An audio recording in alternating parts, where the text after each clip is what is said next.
Let's move to the Super Falcons now. They are in Canada. They played their second game, that doubleheader against Canada, in the early hours of this morning. They played a 2-2 draw, quite an improvement from the first game. 2-0 where they lost 2-0. And, just before this game, the whole build-up, the whole talk about the game was the issue surrounding the captaincy of the Super Falcons national team. Reports came out that Asisat Oshoala have been stripped of the captaincy and it's been given to Onome Ebi. Onome Ebi will be 39 next month, and she's still active, playing club level. She hasn't played club football for in the last 7-6 months when she left her previous team in Bulgaria. But now she's with the team in Canada. Like I said, she was in that game that they played the 2-2. But what do you make of this whole captaincy situation? We see these players coming out on social media to throw jibes at each other. Asisat Oshoala sending out a cryptic tweet about the whole captaincy issue and all that. Desire Oparanozie was the captain. We all know what happened. She lost the captain armband and all that. It was given to Asisat Oshoala, and now Asisat Oshoala has been stripped of the captaincy because there are talks that when it comes to the national team, that was the reason, according to the NFF statement, NFF source that I read it online. There are talks that when it comes to the national team, she doesn't perform. There's this pressure on her to perform when she's in the national team compared to when she's with Barcelona at a club level. We watched the Aisha Buhari Cup. Asisat Oshoala wasn't at her best in that tournament as well, and some other games for the female national team. So that was the reason, just to take off that pressure from her, that she's still a good player, she's still all this, she's still all that. But looking at the whole situation, the way it happened, and we saw a press conference. Credit to Eagle Straka, who's in Canada covering the game. We saw the press conference. The question he asked Coach Randy Waldrum about the captaincy, and the manager came out to say that we need to do things right. So he sounded like he wasn't even aware of the whole changes and all that, the whole captaincy situation. So what do you make of this whole drama regarding the Super Falcons captaincy, and who's the likely candidate for you to get the handband moving forward? Okay, so I don't have a candidate for the handband because anything I say here now would also be misconstrued to say, okay, I am suggesting I'll be guilty of the thing that I want to blame people for. I think that if the NFF is involved, if they are culpable, and I'm using the word if because I don't have any fact to back that up. If they are culpable of this captaincy merry-go-round, it is foolishness of the highest order. They should sit down and understand how football is run. And this is why people always have a reason to criticize the FA that they don't know what they are doing. Sometimes you have to look at yourself and say there are just some things that you just make sure it doesn't come to you. The FA seem to enjoy thriving in controversy, in negativity. They should stop it. Okay, they should stop it. We're looking to go forward with people like Kunle Shoname investing in football, people like Alexander Golden investing in football, a lot of people investing in people like Coach Ayere going to go on their skis in Dubai, Coach Olumide doing the things that they are doing. It means that some people like the Mario Shira investing in football, Aji Gafar, Kingsley Olise in Port Harcourt, the guys in Kano, Mr. Jafar and the rest of them in Kano and the rest, all this way investing in football. It means that they still believe in the football ecosystem. But unfortunately, this ecosystem that you are investing in, I'm also an investor, I'm a stakeholder in it, and you keep seeing this type of drama, which I call, there is the unavoidable drama, not qualifying for the World Cup. That one is unavoidable. You can't help it because Ghana also have a stake. They have a say-so in it. But all these captaincy, petty issues, they should be left on the table of the coach. Don't create problem for a coach, and then when his team is not doing well, you now say, oh, Coach Randy does not know how to coach. It's not good. See, many things can make you lose a game that is not tactics related. Many things, a lot of things can make a team lose a match that is not tactics related. When we went to the France 98 World Cup and we lost that the way we did and came back, it has nothing to do with football. We have lost that in that World Cup long before we even got to the World Cup. From the moment we sacked Philippe Troussier, we had already got out of the World Cup. It's just that we had already qualified. If not, we wouldn't even have qualified. And that's exactly what we repeated in 2000 this year. Everything we did in 98 is what we repeated here. So some of the problems that affect a team are problems that we create off the pitch. And I think that should stop. Asisat Oshoala deserves a place in the team. She's the best ever. This is not of our generation. The best ever African footballer, not Nigerian footballer. Best ever African footballer. This is not how you wind down a career.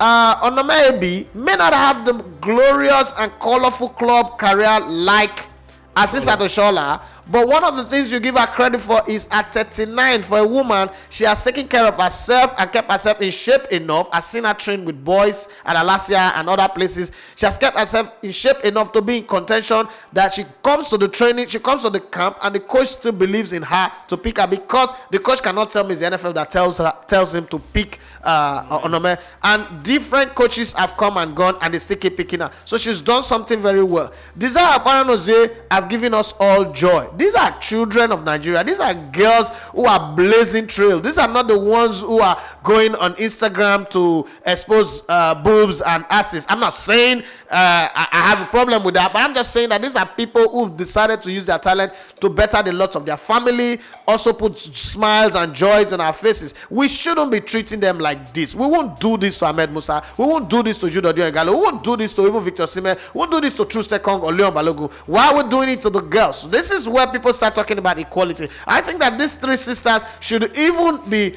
put together as heroes.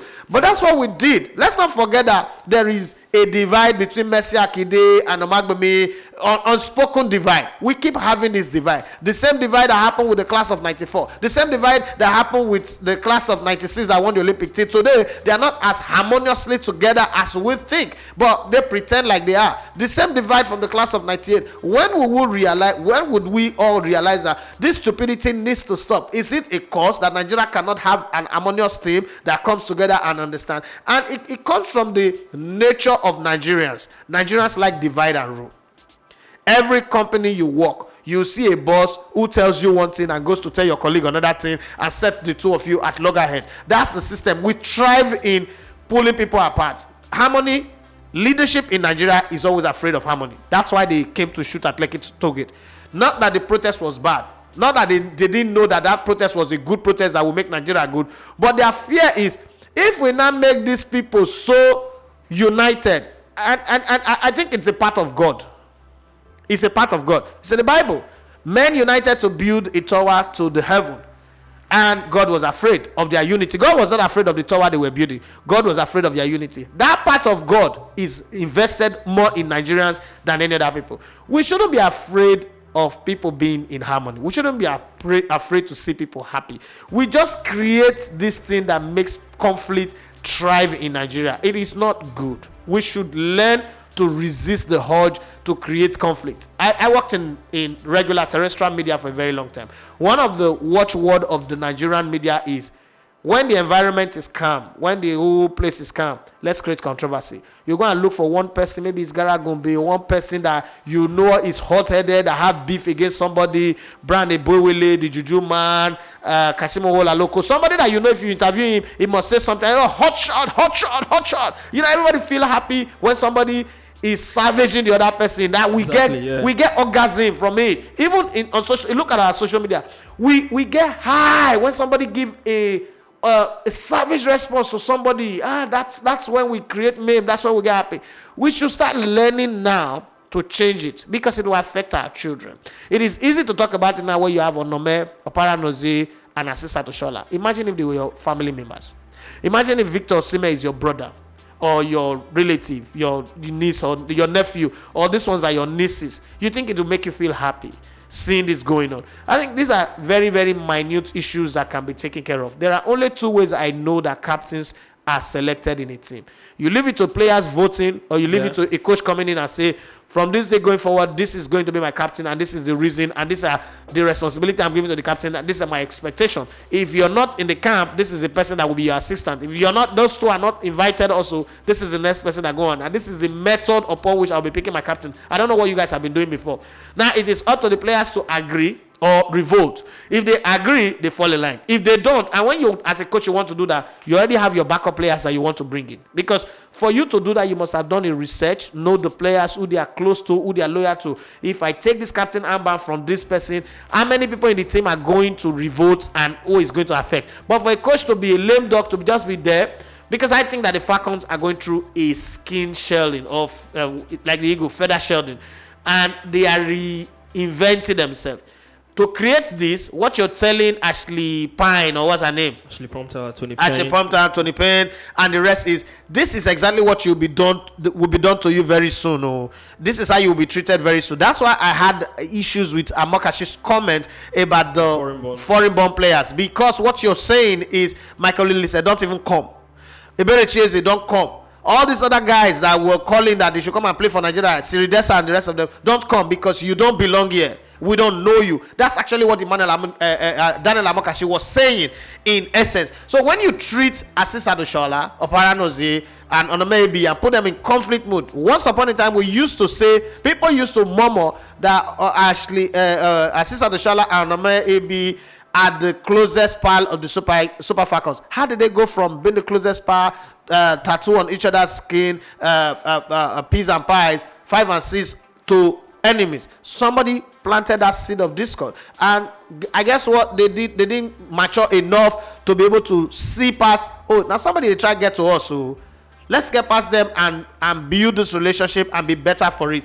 Rather, they fell for the trap, and now look at how it has escalated and it has come to this level. It's not toxic, it's not volcanic, and they managed to play. And I also agree that there's a flip side to this. Players play on the same team that are not friends. Okay, Dennis Beckham and David Seaman played on the same team for 10 years. They were not in talking terms. Zidane and some players played in the same team and they were not in talking terms. Cristiano Ronaldo have had that all through his career, playing in teams that he doesn't even talk to certain players in the team, but he's been successful. But for some team, they need harmony, like the Barcelona successful team. They need harmony. They need everybody being together. Zlatan Ibrahimovic has played in teams where he's not friends with people, but he still succeeded. That happens, but I would rather have the one where everybody is harmonious and all that. But then again, if you look at Nigeria, name one workplace. Name one workplace. I work in a place for 13 years.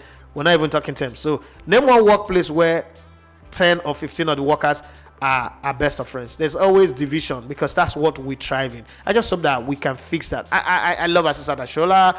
I think for the sacrifice and the hard work that Onome put into playing for the national team, she deserves respect. She deserves to retire in honor and not to be dragged around and say that she's praying and fasting for captain's armband. She's 40, she's still coming to play for national team, all those kind of things. I don't think it's necessary. Dragging Oparanozie into the conversation for all of the things that she's gone through, with the national team and all that. I think it's not good. But all of this drama started from when Florence Omagbemi won the African Cup of Nations with the team, and these girls were made to protest on the street, and Florence Omagbemi was treated like a slave.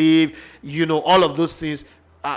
Those were the division, the divide in the team started because players began to snitch on themselves, and everybody began to fall for favor or that one. That's what happened. But I just hope that we will find a peaceful way to resolve this and go forward, and we don't have this problem again. All right, and I must say credit to the NFF.